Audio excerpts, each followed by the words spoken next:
drive a car and you're not conscious. If you're drunk or if you're high or if you're distracted, then you're going to be a very bad driver. You're going to crash that car, right? So same thing as with wealth. When you get the wealth, you get the financial consciousness to go with the wealth.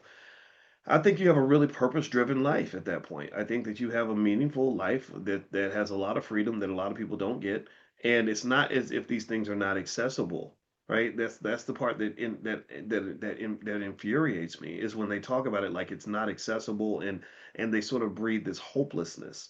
And I believe that they want you to be hopeless so that you'll put all your faith in them. I think that they do that like a corrupt pastor who says, nothing that you do can ever get you to heaven unless you give me money, unless you come to my church, unless you do what I say, right? And that's a dangerous amount of power for a pastor to have. You've seen where pastors have abused that.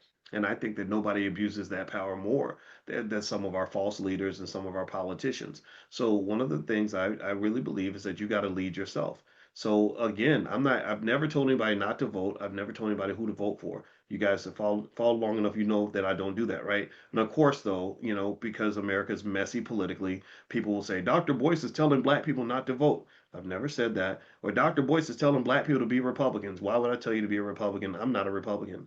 No, I'm mentioning something that's a more nuanced argument. The world doesn't make room for nuances, right? You live in a world of extremism, and extremists don't make room for nuance. The nuanced argument that I've made is, look, if you want to vote, go vote, but don't assume that what you vote for is going to have an impact on your economics. All the studies show that under Ronald Reagan, black wealth declined. Under Bill Clinton, black wealth declined. Under George Bush, black wealth declined. Under Barack Obama, black wealth declined. Under Donald Trump, black wealth declined. Under Joe Biden, black wealth declined. So the whole idea, very basically, is that the capitalism kind of overrides everything, and capitalism is built around survival of the fittest. And part of the reason black wealth declines is because, to some extent, some would argue that we're not the fittest. We're not as fit as we could be. I'm not saying that there aren't other people that are tricking us and manipulating the system and playing games and things. 100%, 100%. But in a way, you could think of capitalist tricks a little bit like selling garbage food in the hood, right? Selling, all that fatty, sugary, nasty food in the hood that's gonna kill everybody. Fast food gives everybody diabetes, strokes, and heart attacks. On one hand, you've got some people who have to eat the fast food. Maybe they have no choice, right? They can't find a vegetable anywhere, and whatever, right? So there might be some people in that particular space, but most people, I would say, if they really did, and they like you really could find something to eat other than McDonald's that day. Like most people don't have, you ain't got to eat a Big Mac today, right? It might be the most convenient option, right? But you could go to the grocery store and get some fruits and vegetables, right? You could do that. You could make that choice.